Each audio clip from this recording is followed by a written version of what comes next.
Alhamdulillahilladzi arsalar rasula bid-dini yutahhirul quluba tahira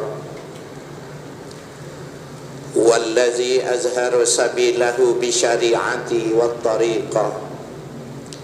Asyhadu an la ilaha illallah wahdahu la syarikalah wa asyhadu anna sayyidana wa nabiyyana Muhammadan abduhu wa rasuluhu la nabiyya ba'dah.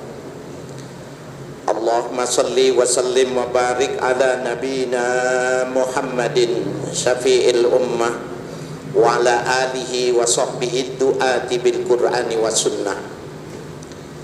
Amma ba'du, faya ayuhal muslimun ittaqullaha haqqa tuqatih wa la tamutunna illa wa antum muslimun. Fatadabbaru maqala jalla jalaluh. Laqad khalaqnal insana fi ahsani taqwim thumma radadnahu asfala safilin illa alladhina amanu wa amilus salihati falahum ajrun ghairu mamnun. Shadaqallahul maulanal azim wa shadaqa rasuluhun nabiyul habibul karim wa nahnu ala dhalika minasyahidin walhamdulillahi rabbil alamin. Jamaah salat Jumat rahimakumullah. Kurang lebih insyaallah 20 hari lagi kita akan memasuki bulan suci Ramadan. Di bulan Sya'ban ini ada satu hal yang kontroversi, pelaksanaan tentang nisfu Sya'ban. Bapak-bapak sekalian, sebenarnya kontroversi tentang pro dan kontra lebih menitik beratkan kepada bahwa jangan mentradisikan sesuatu yang tidak diajarkan sehingga orang awam menganggap itu sebuah kewajiban. Hanya sebatas itu saja.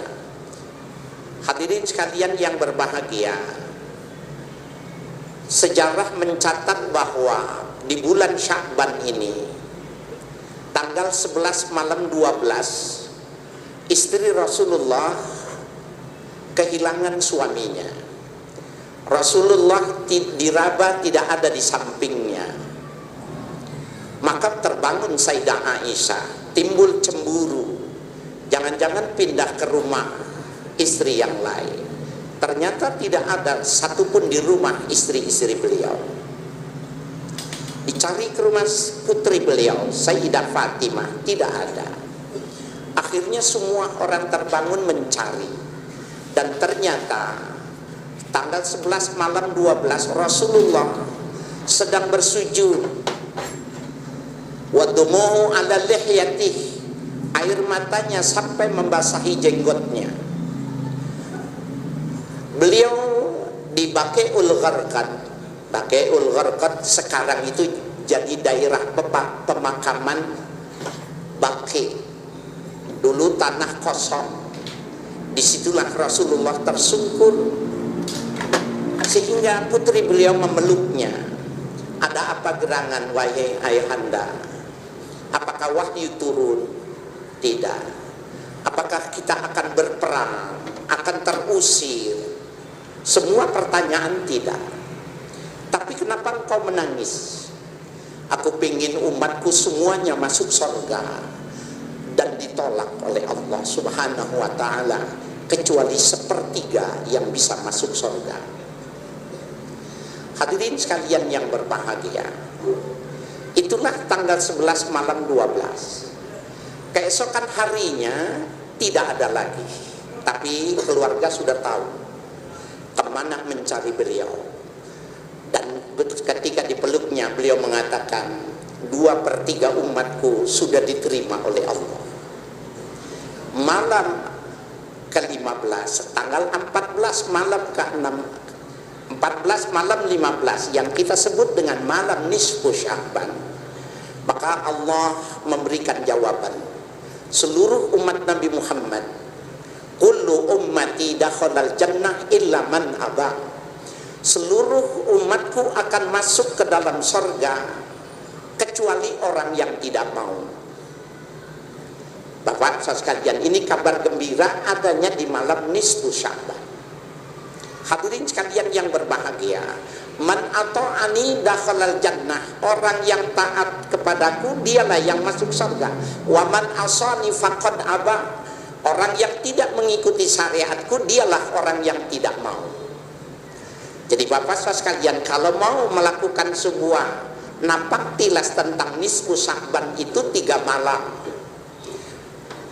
Malam 13, malam 14, malam 15. Mulainya setelah jam 12 malam, di tempat yang kosong, tidak ada makhluk, tidak ada kehidupan. Disitulah bersama Allah menyerahkan diri dan tafakkur, tadzakur dan lain sebagainya, beribadah kepada Allah. Hadirin sekalian yang berbahagia, kakek, nenek, buyut kita itu dulu, mohon maaf, pendidikannya tidak seperti kita. Mereka bekerja dengan tenaga. Kalau sudah maghrib sudah capek, tulang belulangnya sudah lelah, tubuhnya sudah renta.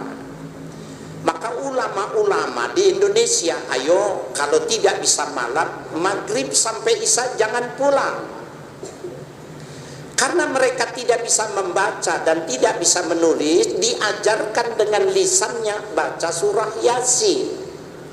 Maka orang tua kita, nenek moyang kita itu tidak bisa baca Al-Quran. Karena terdidik secara terbiasa, dia bisa hafal Yasin, hafal surah Waqi'ah, hafal surah Al-Kahfi, hafal surah Al-Tabarak, hafal juz 30. Lalu kita yang sombong dengan sudah bisa membaca, tidak hafal dari surah-surah yang diajarkan oleh mereka. Itulah yang sebuah tradisi di mana dibangun untuk masyarakat yang kala itu paling cocok itu, karena mereka sudah capek seharian bekerja sebagai petani, pedagang, peternak.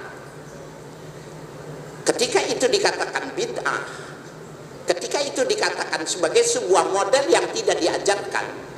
Padahal ulama kala itu mengatakan itu yang paling sesuai, karena nanti dia sebentar lagi habis sholat isya sudah tidak kuat, matanya sudah ngantuk, tidak ada listrik. Hadirin sekalian yang berbahagia, oleh karena itu stop perdebatan tentang bid'ah membid'ahkan tentang nisfu Sya'ban. Hadirin sekalian yang berbahagia, di dalam hadis yang sahih riwayat Bukhari dan Muslim, apa sebenarnya yang dilakukan oleh Rasul di bulan Sya'ban? Beliau diriwayatkan dari Sayyidah Aisyah mengatakan, lam arahu sa'iman min syahri qattu aksara min syami min Sya'ban. Aku belum pernah melihat ibadah yang paling banyak dalam satu bulan yang dilakukan Rasulullah kecuali di bulan Sya'ban. Jadi Bapak Saudara sekalian, yang pertama yang mesti dilakukan selain kita mengisi malam nisfu Sya'ban itu adalah banyakkan puasa. Di dalam hadis yang lain dikatakan ya bahwa beliau kana ahabbu syuhur ila Rasulillah sallallahu alaihi wasallam ayyasumahu Sya'ban. Yang paling dicintai oleh Rasul itu puasa bulan Sya'ban. Tsumma yasiluhu bi Ramadan. Kemudian beliau menyambungnya dengan puasa Ramadan. Nah Bapak sekalian, kalau kita baca kitab fikih, tanggal 19, mohon maaf, tanggal 29 dan 30 Sya'ban itu tidak boleh berpuasa. Makruh menurut ijtihad para fuqaha. Betul jawabannya. Bagi orang awam yang tiada biasa melakukan puasa sunnah, nggak boleh. Nanti mengerjakan yang sunnah, masuk Ramadan malah tidak melakukan puasa. Tapi bagi orang yang kuat, bagi orang yang himmahnya bagus, sambung puasa dari bulan Sya'ban masuk ke bulan suci Ramadan. Ada hadis yang hasan kedudukannya, diriwayatkan Imam An-Nasai dan Imam Ahmad, bahwa sahabat Usamah bin Zaid radhiyallahu anhu beliau menceritakan, pernah bertanya, ya Rasulullah, lam araka tasumu syahran minasyuhuri ma tasumu min Sya'ban. Rasul, aku belum pernah lihat kau berpuasa satu bulan penuh seperti kau lakukannya di bulan Sya'ban ini. Qala, beliau menjawab, Zaka syahrun yaghfalun nasu anhu. Sya'ban ini adalah bulan yang paling dilalaikan oleh manusia. Bapak saudara sekalian, mohon maaf, jangan tersinggung. Tanah Abang, bulan Sya'ban, bulan Ramadan adalah bulan mereguk, bulan mencari keuntungan yang sebesar-besarnya, tambah modal dan lain sebagainya. Jangankan berpuasa, jangankan sholat tarawih, kadang-kadang bersedekah saja terlupa. Nah, itu yang mengatakan, yang menyebutkannya adalah Rasulullah. Bulan Sya'ban ini orang suka lupa diri. Fabaina Rajab wa Ramadan. Sya'ban itu antara bulan Rajab dan Ramadan. Wa huwa syahrun turfa'u fihil a'malu ila rabbil alamin. Bulan Sya'ban ini kata Nabi adalah bulan diangkatnya seluruh amal ibadah dalam 1 tahun. Bapak saudara sekalian, fa'ahabu ayur fa'a amali wa anas sha'im. Aku pingin ketika amal ini dikumpulkan, disetorkan kepada Allah, aku dalam keadaan berpuasa. Bapak saudara sekalian yang berbahagia, oleh karena itu ulama besar Ibnu Rajab mengatakan, siyamu Sya'ban afdalu min siyami ashhuril hurum. Puasa di bulan Sya'ban ini lebih afdal ketimbang bulan-bulan haram yang 4 bulan itu. Wa afdalu tatawwi ma kana qaribu min Ramadan qablahu wa ba'dahu. Sebagus-bagusnya ibadah puasa itu yang sebelum Ramadan dan yang sesudah Ramadan. Nah, yang sesudah Ramadan itu yang dimaksud adalah 6 hari di bulan Syawal. Hadirin sekalian yang berbahagia, ayo masih ada 20 hari. 20 hari untuk menilai, untuk mengkoreksi bahwa sebenarnya ibadah kita dalam 11 bulan yang lalu itu tidak sempurna semuanya. Ada sebuah hadis yang sahih menceritakan bahwa sebenarnya ketika di bulan Sya'ban akan diberikan sebuah penilaian, Allah bertanya kepada malaikat, unzuru fi sholati abdi atammaha aw naqasaha. Bapak saudara sekalian, kita ditanya ibadah kita oleh Allah melalui perantara yang mencatat amal kita. Hambaku yang ini, taruhlah saya yang dicatat, sedang dicatat, sholatnya sempurna apa tidak? Fa in kana tamatan kutiba lahu tamat. Kalau ibadah orang ini yang sedang berbicara ini sempurna, maka tulis dia secara sempurna. Wa in kana intaqasa minha syai'an, tapi kalau ibadah orang ini tidak sempurna, unzuru hal li ibadi minat tatawwu. Coba kau tilik, apakah ibadah-ibadah sunnahnya, sholat-sholat sunnahnya ada?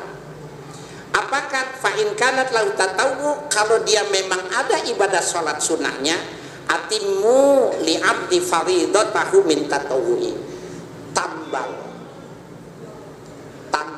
sempurnakan yang kurang, yang tidak bagus dari sholat orang ini dengan ibadah-ibadah sunnahnya. Bapak saudara sekalian,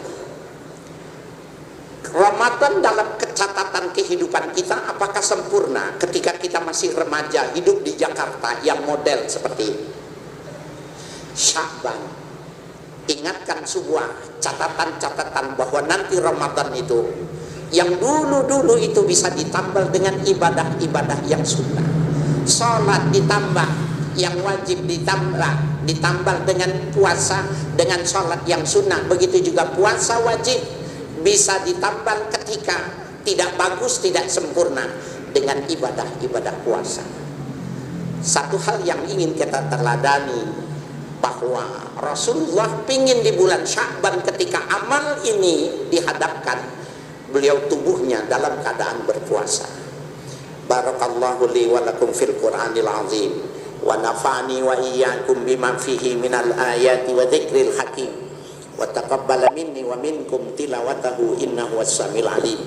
Aqulu qawli hadza wa astaghfirullahal azim li wa lakum walisairin muslimina wal muslimat wal mu'minina wal mu'minat fastaghfiruh innahu wal ghafurur rahim.